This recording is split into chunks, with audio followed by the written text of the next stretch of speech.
everyone. It's Tracy Malone from NarcissistAbuseSupport.com. Today we are hitting the divorce topic, and I've got a friend of mine, Melissa Murphy Pavone, who is a financial CFP and CDFA, which is a financial analyst. We're going to talk about that so you know what that means. But she's going to give us a lot of insight on how we prepare financially for a divorce. And I've got some sneak questions about divorce with a narcissist because it's a little bit different.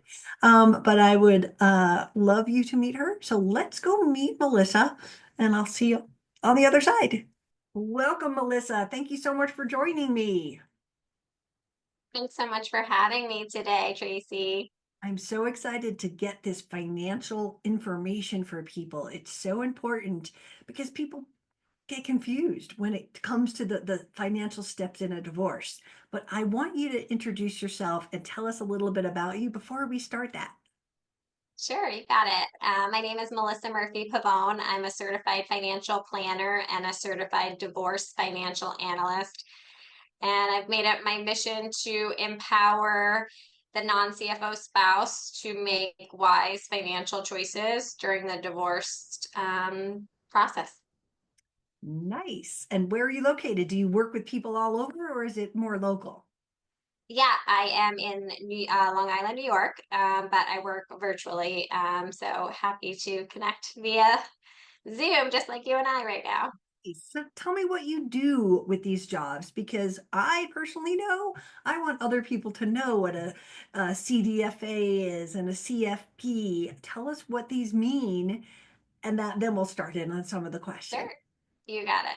A certified financial planner is a financial designation given by the Certified Financial Planner Board, and that is to become a holistic financial planner and not just look at investments, but to look at the overall financial landscape. And we are fiduciaries, meaning we must always put our clients first.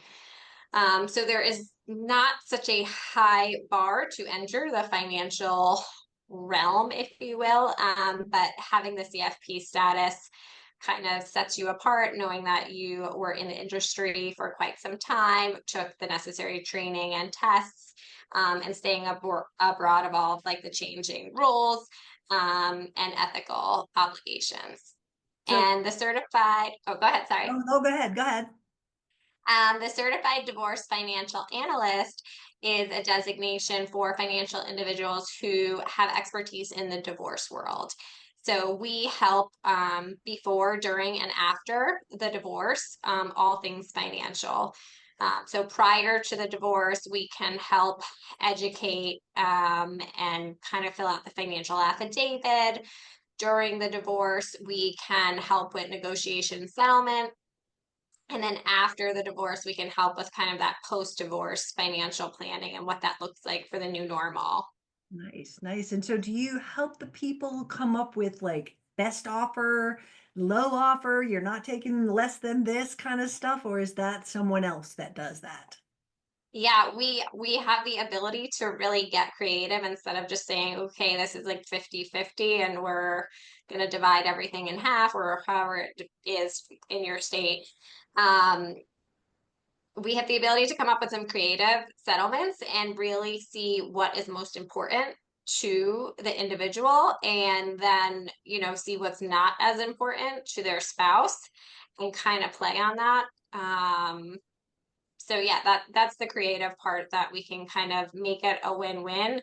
There's only a set pool of, kind of assets and income, but make sure that everybody it's fair and equitable and thinking for the long term. Oftentimes when you're in that kind of, the throes of negotiation, if you will, it can get really heated and people are revengeful, and kind of like there's a lot of emotions in it.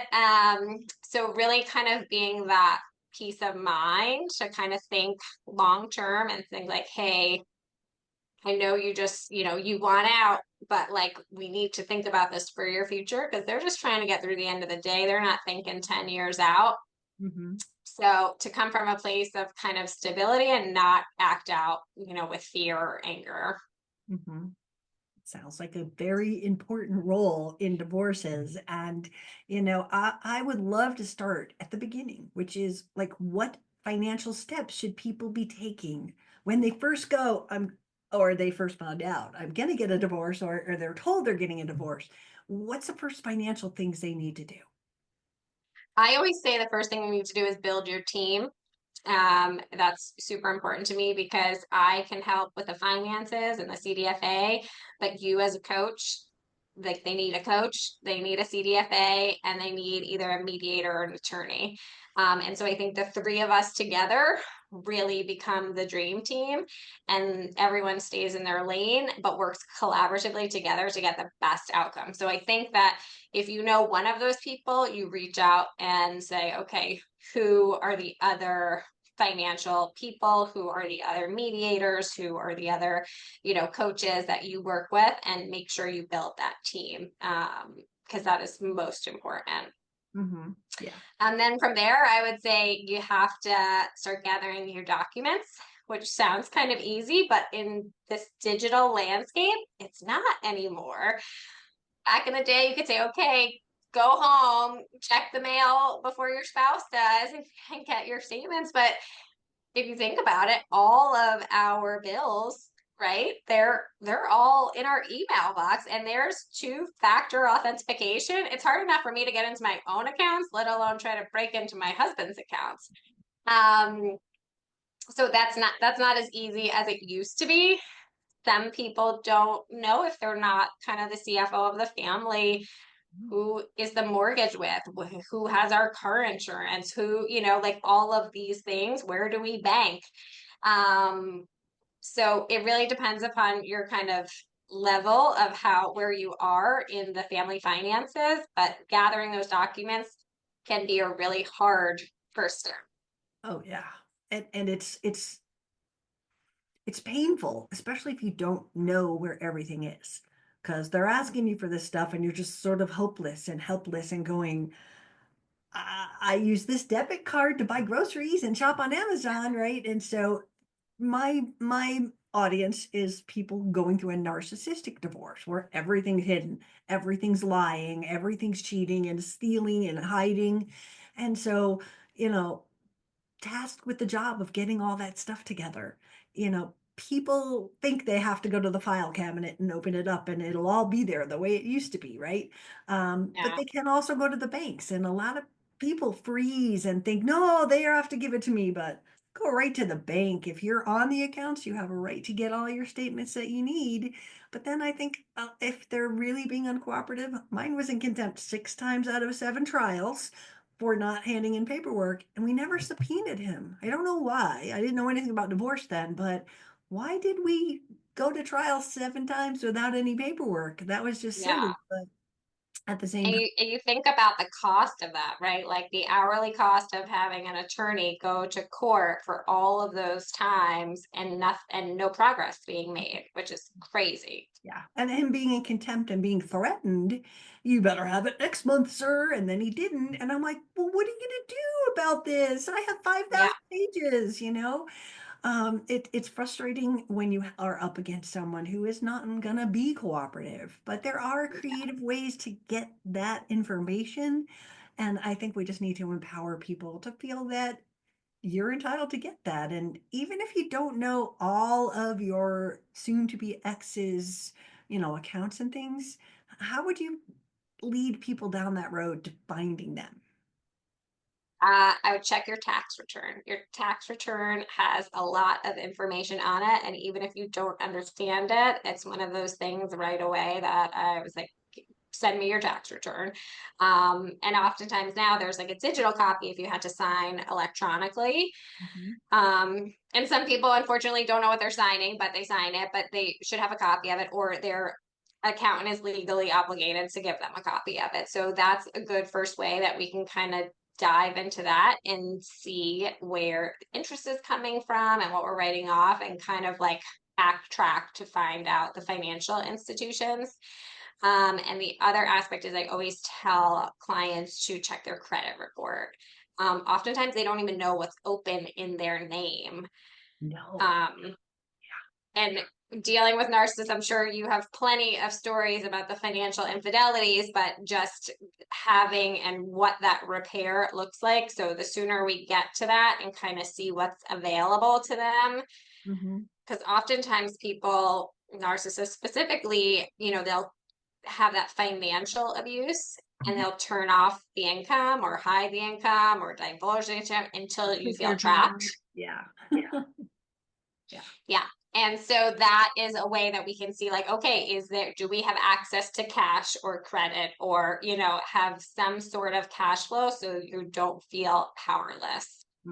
Yeah. And that's the important part. It's that fear of not knowing. And again, nobody thinks about, I don't have access to the accountants and the tax returns.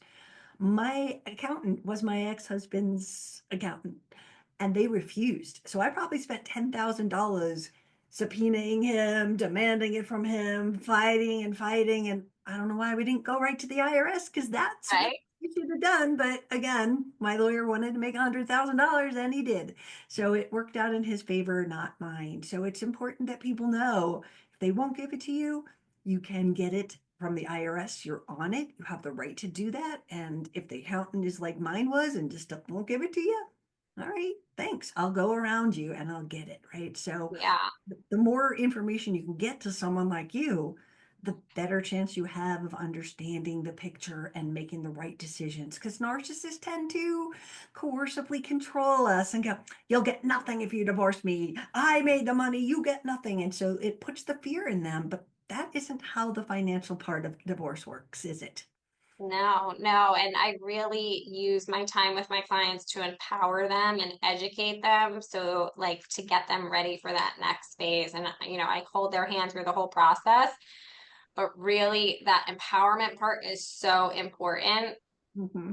Oh, yeah. when it's over, right? And when they're starting over and when they're creating their new normal, and now they will never make those mistakes. They'll know where all their documents are, they'll know who all their people are, and you kind of see them start to stand a little taller, and that's always the best part of it because, in the throes of it, they're defeated. They're tired, they're drained financially, emotionally, they're not sleeping, so when I'm able to kind of give them that little push Mm-hmm. and they start taking those steps forward, it's really rewarding for me.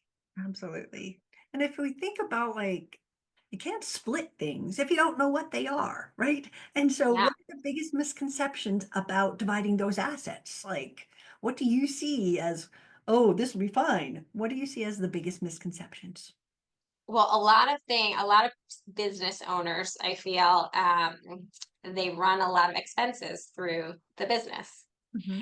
And so that's often like, oh, we claim we make no money or, we make X number of dollars when in all actuality, uh, they're making a lot more, but they're running all their personal expenses and lifestyle through their business. And so the tax return is just not enough, right? Like we can get a business valuation person to dig in. And when you start bringing in those forensics and those credentials, they start to like, oh, okay, let's talk about the house. Let's talk about this because they don't want anybody digging in to that because that's a bigger story of not just the divorce, but now the IRS and all of that. So I think that if you know who to ask and what to ask, that kind of can help with some of those hidden assets. Hmm. I also think that the narcissist often, when they showing what the assets are, if there's a $250,000 house and a $250,000 money market account,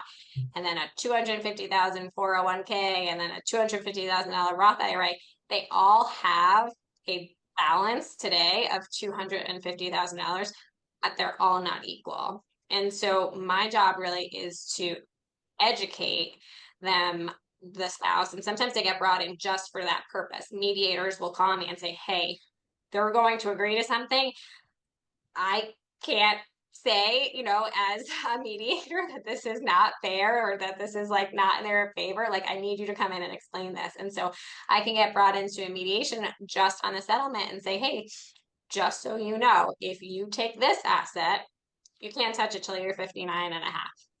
If you take this asset, you're going to have to pay tax on it. If you take this asset and you sell this house later down the line, your cost basis is X. So educating them on the long-term tax consequences of these assets is really important too, because a lot of times they're just showing the value, right? The snapshot of today. And I had a client that I didn't get until post-divorce, and they had their settlement. And she's like, okay, I waived alimony so I can get the house because everybody wants to keep the house. And that's always the biggest thing, right? Like, I want to keep the house, and sometimes you can't afford the house. And that's a hard, conversation to have, but I go through the finances of that and kind of see, like, does this make sense long term to keep this house? But having said that, we talk about how when you're going, I'm totally lost my train of thought. Having the house and trying to decide on the equalization of all the different. Oh, right. So sorry, thank you. The client came in and said, okay, I waived alimony maintenance so I could keep the house. And I said, okay, so how are we going to live? We're doing like a post-divorce cash flow, going over the budget. She's like, okay, well, I have this, account here. And I'm like, this is a retirement account. You can't touch this. And she's like, what do you mean? And I was like, you can't touch it until you're 59 and a half, or else you're going to get penalties. And this is, no one's paid tax on this. So you're going to have to pay tax on this. And her face just dropped. So now she had no cash, no access. He said, okay, no, you said no alimony. So now you have a house, which is an illiquid asset, Uh-huh. and you have a retirement account that you can't touch without penalty. And she was like looking at me like, now what? And so if I came in a little sooner, there could have been some guidance to say, hey, let's take half the retirement account and take half of the bank account so you had some liquidity. Or let's say we're going to sell the house after the kids go to college, so there's some other options that people don't think about, Mhm. that professionals can kind of help walk you through. And that's the thing about someone like you, because I've had many clients that couldn't afford to have someone like you, and many people that do.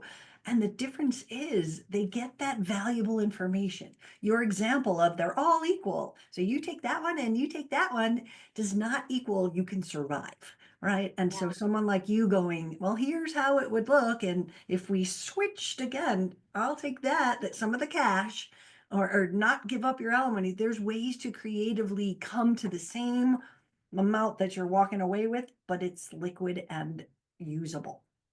Yeah, Yeah, so important. yeah. And again, there's a huge tax. These are tax differences. So you take it out of this account, you're paying tax now or later. Which would you like, right? So um, you know, when we look at like financial pitfalls, like mistakes people make, how do we avoid those besides having someone like you? Well, one of them really is like the house that I see often. A lot of people like fight tooth and nail for the house. And they look at the mortgage payment and the taxes and they're like, okay, I can afford this. But they're not taking into consideration, I need to have snow removal. I need to have the sprinklers redone. I need to have landscaping. I need to have oil, heat. Like all of those big expenses, or okay, the burner's going to go and that's like a huge expense, or I have to get the cesspools pumped. So like those are things that are not like on our daily, our monthly, even our annual kind of expense house list. um can really hurt somebody financially if they don't have the cash flow or the emergency funds to be able to pay those big expenses. So that's one of the things that I really kind of like try to peel back the layers of the onion. Like, is it the house? Is it the school district? Is it because, the kids? And I'm sure you talk about this a lot, right? With the families and, kind of like that's the last straw holding like, the family together. Mhm. Um, so there's a lot of psychology that goes on, behind the scenes with the finances too. Yeah, yeah. Again, and that's why you know it, and you also know how to help them manage it so that they're not in fear and panic. That it's like, okay, this might be a big reality pill, but let's look at it from this perspective and how much better you'll be off than if you did it. You take this half and I take that half. It could have huge tax implications, and people don't think about that. Yeah. Yeah. And I Yeah, don't I know see. a lot of people say like, oh, I can't afford your services. And I almost want to say like you can't not afford them. Like the cost benefit analysis after the fact Mhm. can be very substantial and life altering. Absolutely. And again, it's a slippery slope if they don't get the right help, because the narcissist will bamboozle them and lie to them, and it will not end well. And that's just a fact. Every divorce, again, I have one person that said, I had a good narcissistic divorce. Most of them are living hell, and they Yeah. really don't they aren't the person you thought they were, and you really see the true them when divorce happens. I know that you help them with their confidence, and I think everything that we've talked about today is building their confidence and almost their, and instead of emotional resilience to it, it's their financial resilience, somewhere where they can feel like empowered to understand. So how else do you do that? What other guides can you give us to just say, you know what, we're going to make you more confident so that you worry less? Yeah. So, I mean, just when they know their numbers and, it's one of those things like finances, they kind of just like brush it under the rug, especially if they're not the financial CFO of the family, right? So they let somebody else do the tax return, they let someone else pay the bills, and so now they have to do these things, whether they like it or not. They're on their own, like the new normal. So to try to make it fun and educational and not this like heavy, daunting task.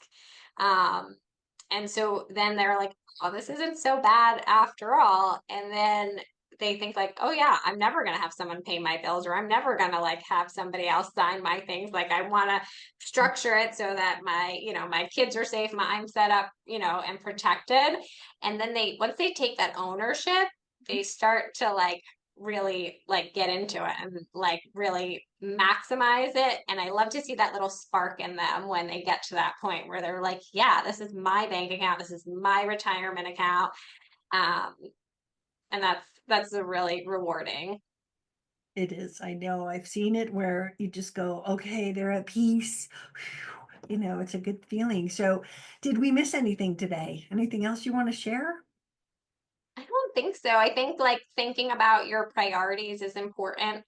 Like when you're going into that, if there's, one thing, and sometimes, we talked about it, is like the house, or, a certain holiday with the children or something. Just know what's important to you and know what's important to your spouse, and tell your team that so that you can use that to your advantage. Yeah. But that I can't say enough how important it is to have the three people. The coach is, there for the emotional aspect. I'm there for the financial, and the mediator and, the attorney are there, for the legal aspect. And Yeah. together we can all walk alongside them, and people can divorce differently and really, empowered and Yeah. And like you were have saying, a fresh start. with people working with you, they will save more money, right? And when people come to me and go, I can't afford you, Tracy, and I'm like, again, talking to me for an hour versus talking to your lawyer is a quarter of the price, and Well, you'll get yeah, the answers, and you won't go throw in them 80 emails to go, what about this, what about this, cha-ching, they just cost $1,000 because you asked them questions, right? And often with lawyers you don't even get back on time, and you're just no, floundering and wondering. And so having someone not on speed dial, but someone that can answer those questions without having to go to the lawyer, and it's someone who knows, hey, do this, ask your lawyer for that, that's what we need, fight this one, that matters, that doesn't, let's fight. It's so important for people to understand that team factor, because it's usually, okay, I got a lawyer, I'm good, and then the financial stuff doesn't get done right, and it's or not. the emotional stuff, you end up paying four times the price talking to the paralegal and not getting, the support that you need. Absolutely. Do you know that my paralegal came to my birthday party for 5 years? I was like we were besties after that. So again, you make relationships with the people that you're dealing with every single day like that. And so I want to thank you so much, Melissa. This has been a great interview. How can people find you? At Mindful Divorce Partners and mindfulfinancialpartners.com. Nice. Well, thank you so much for joining us today. This has Thanks been so much, Tracy. I hope you found that helpful. I will put Melissa's information down below. If you are new to my channel, please subscribe. If you are listening to this on a podcast, please like it and share it and do all those things that people do. I'd appreciate it. And if you need any help, I am the author of Divorcing Your Narcissist. You can't make this shit up. And it is a bestseller for 2 years now on how to divorce a narcissist. And I think there's 25 experts from lawyers and mediators and therapists and psychologists and authors giving their top tips. So it's kind of this compilation book and all of this wonderful stuff inside, but it will give you the answers and give you direction and teach you what not to do and what to do. So this is Tracy. I will see you again next time. Thank you so much for coming.